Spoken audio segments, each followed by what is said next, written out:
Buen día. Hoy vamos a comenzar con nuestro tercer módulo, enfrentamiento y manejo de las principales patologías de salud mental en personas mayores.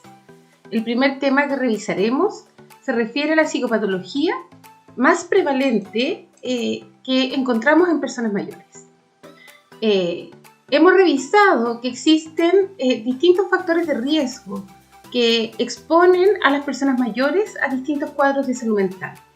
En ese sentido, ¿cierto? Vamos a considerar estos factores de riesgo como vulnerabilidades de distinta índole que van a aumentar el riesgo de experimentar problemas de salud mental.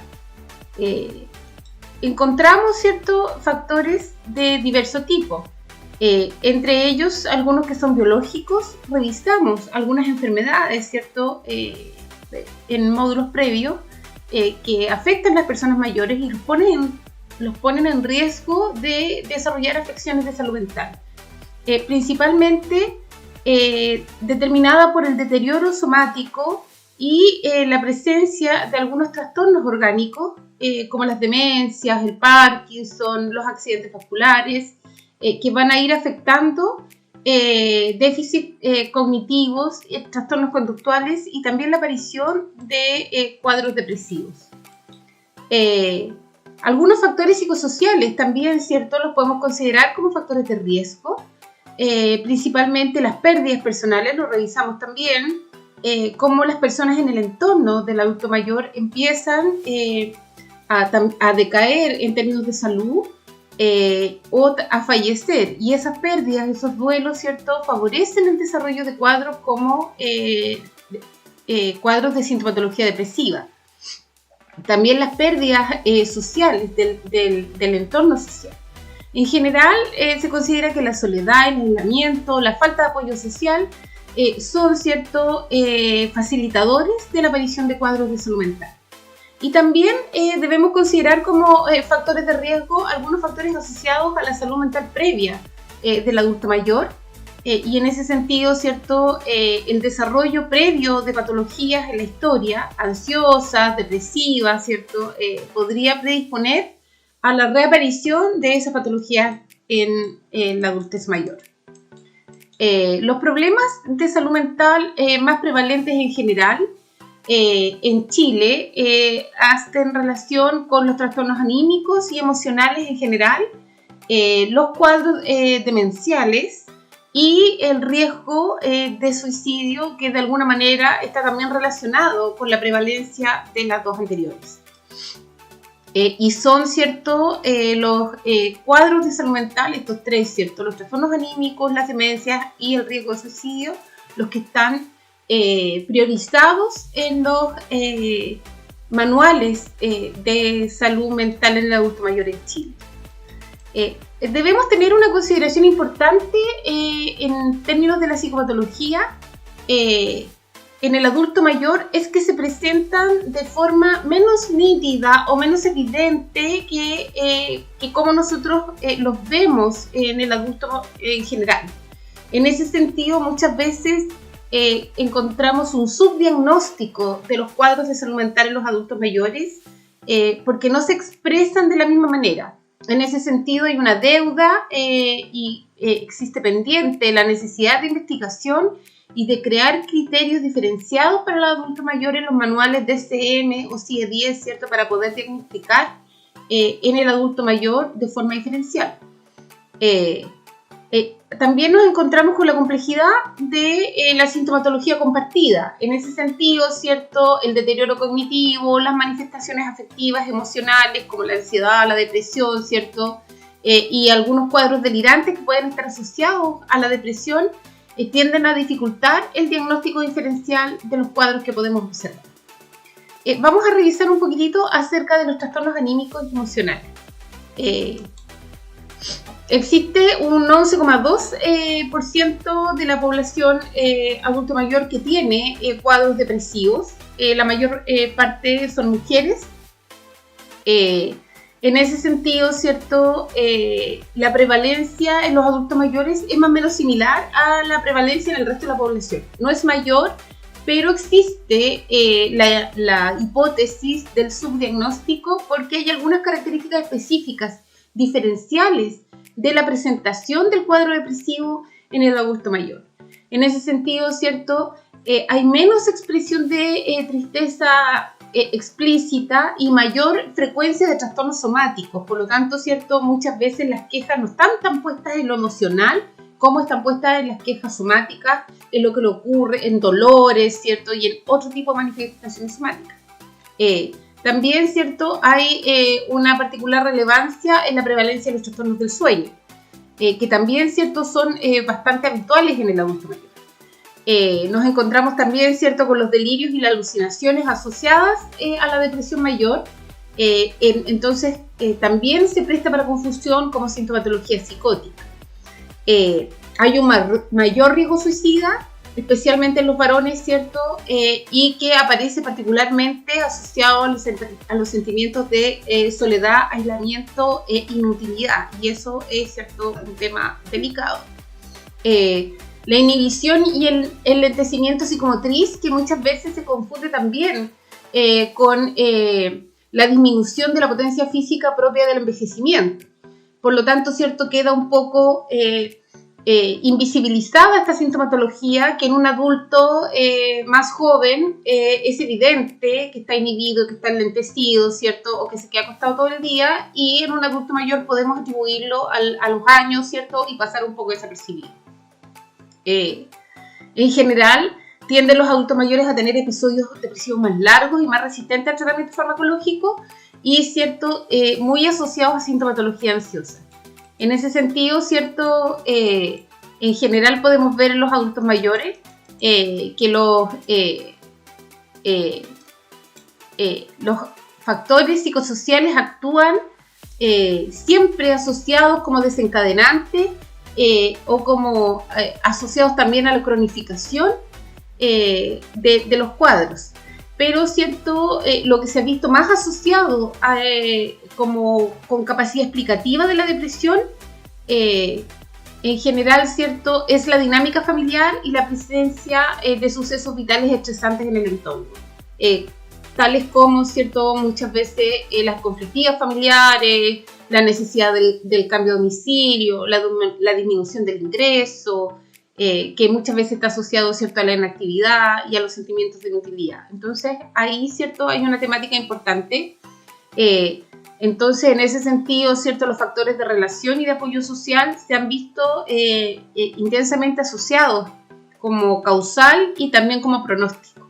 En ese sentido, ¿cierto?, también, así como pueden ser causal, también pueden ser factores protectores en términos de que un buen sustento familiar, un buen apoyo social, también, ¿cierto?, son factores de buen pronóstico para la recuperación, ¿sí? También, ¿cierto?, en términos de la depresión, aparece bastante asociada como comorbilidad de la discapacidad, que es, ¿cierto?, una situación frecuente en los adultos mayores. En general, la discapacidad explica la depresión, siendo el tercer factor, ¿cierto?, detrás el duelo y los trastornos del sueño como explicación de la aparición de un cuadro depresivo. Así también, ¿cierto?, los accidentes cerebrovasculares también, ¿cierto?, se vinculan a la aparición de sintomatología depresiva en el adulto mayor. Así que son cuadros en los que nosotros tenemos que muchas veces mirar, porque aparecen primero como una situación asociada más a lo biológico, como la discapacidad, pérdida de audición, ¿cierto?, pérdida de la vista, o por una caída luego pérdida de la capacidad motriz, pero asociado a eso es probable que aparezca una depresión. Lo mismo, ¿cierto?, con los accidentes cerebrovasculares, sobre todo cuando estos tienen secuelas, ¿sí?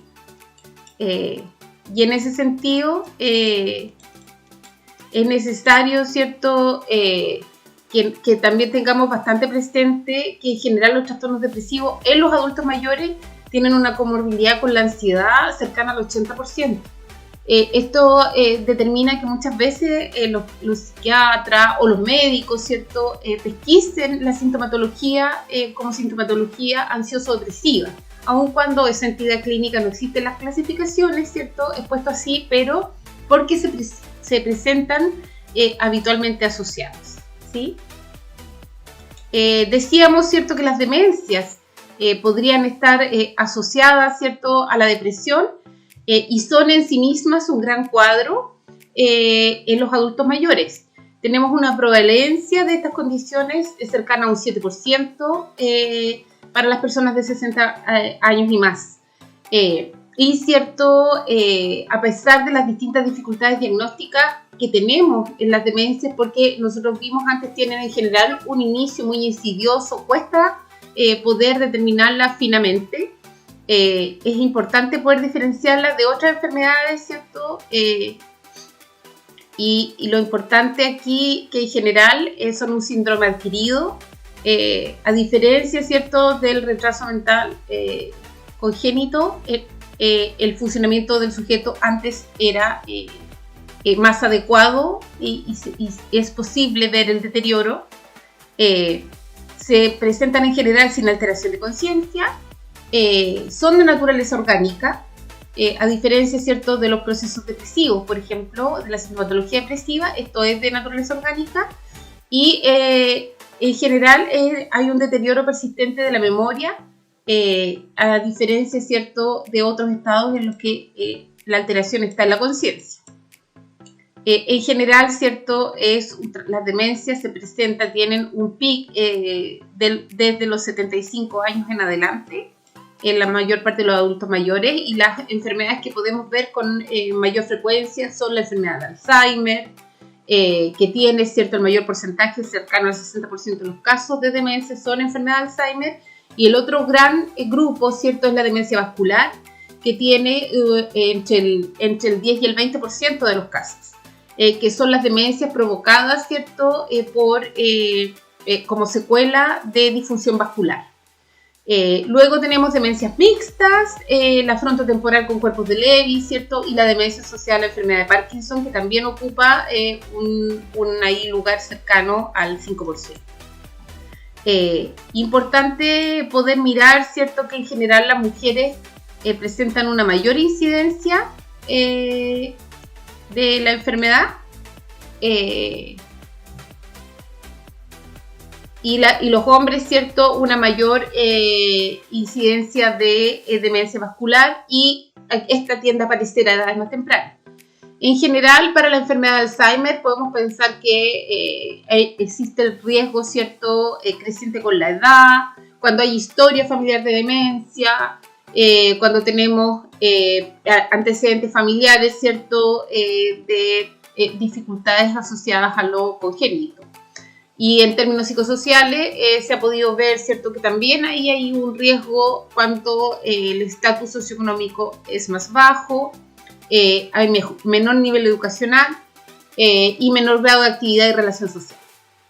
En general, para las demencias vasculares, los factores, ¿cierto?, fisiológicos tienen ahí una prevalencia: la hipertensión arterial, las enfermedades cardíacas, la diabetes, el colesterol elevado, ¿cierto?, son factores de riesgo para el desarrollo de las demencias vasculares, así también, ¿cierto?, como el consumo de tabaco, el alcohol, las drogas, y ser de sexo masculino, como vimos antes, también, ¿cierto?, es un factor, ¿sí? En general, tenemos bastante desafíos en relación a las demencias. Si bien, ¿cierto?, nosotros podemos decir que hay un interés progresivo y mayor en nuestra salud pública por esta enfermedad, es algo, ¿cierto?, que todavía está en desarrollo, y es necesario implementar cada vez mejores políticas asociadas, ¿cierto?, o dirigidas a esta patología. Y en ese sentido, ¿cierto?, tenemos recién esta enfermedad incorporada al plan Auge, y esperemos, ¿cierto?, que eso vaya generando de a poco un abordaje más integral y una pesquisa, un diagnóstico y un tratamiento adecuado, ¿cierto?, para favorecer el abordaje de estos cuadros, ¿sí? Y también, ¿cierto?, del impacto que produce en el ámbito sociofamiliar, porque en las demencias se ha visto, ¿cierto?, que hay una carga importante en los cuidadores de la persona, ¿cierto?, que sufre un cuadro demencial. Por último, vamos a revisar algunos aspectos relacionados con el suicidio, que tiene una prevalencia importante en la salud mental en las personas mayores, tanto en Chile como en el mundo.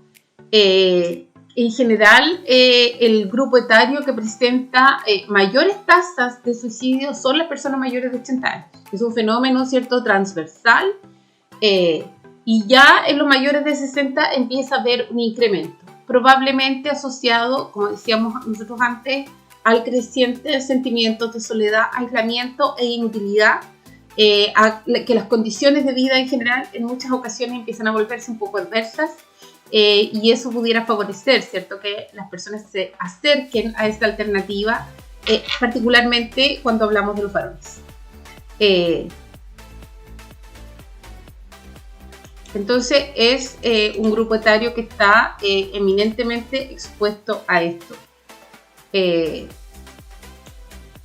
Entonces, de esto podemos en general decir que es más difícil abordarlo, porque en general el grupo específico de mayor prevalencia, como decía yo, ¿cierto?, que son los hombres, tienden a ser más esquivos a consultar, ¿cierto?, y cuesta más pesquisarlos dentro de las políticas que están dirigidas, ¿cierto?, a la detección y el rescate. En general, factores de riesgo de suicidio en las personas mayores son la presencia de enfermedad mental, y en ese sentido, ¿cierto?, también es importante cómo nosotros podemos llegar a estas personas a través de la pesquisa de la enfermedad mental. La enfermedad mental implica un riesgo 10 veces mayor, sobre todo en aquellas personas, ¿cierto?, que tienen trastornos del ánimo, y también aquellas, ¿cierto?, que tienen consumo abusivo de alcohol. También cuando tenemos intentos suicidas previos, y en ese sentido, ¿cierto?, siempre la atención de urgencia debe ser una vía de pesquisa para los suicidios, no solamente, ¿cierto?, los adultos mayores, sino que la población en general, porque los intentos suicidas previos siempre son un factor de riesgo para un nuevo intento, ¿sí? Existe un riesgo 12 veces mayor en los primeros 6 a 12 meses luego de un primer intento de suicidio. Y en general, como yo les decía, las variables psicosociales como la falta de apoyo social, la pérdida del rol social, habitualmente, ¿cierto?, asociado al trabajo, la pérdida de la sensación de autovalencia y de autonomía, funcionan, ¿cierto?, como factores de riesgo. Y también hay, ojo ahí, ¿cierto?, con la disponibilidad de los medios letales, y ahí tenemos un tema que lo vamos a abordar luego, ¿cierto?, con la disponibilidad de los fármacos, que muchas veces también, ¿cierto?, pudieran actuar como un medio disponible. Ahora, finalmente, recordar, ¿cierto?, que está contemplada dentro de los lineamientos, como yo les decía, ahora incorporada recién al auge las demencias, pero ya está incorporada hace años, ¿cierto?, en el plan auge la depresión como una enfermedad mental de alta prevalencia. Y también tenemos manuales MinSal para abordar salud mental y prevención de suicidio en los adultos mayores, que están disponibles en la web y que los podemos revisar y tener, ¿cierto?, como una herramienta disponible que siempre es útil.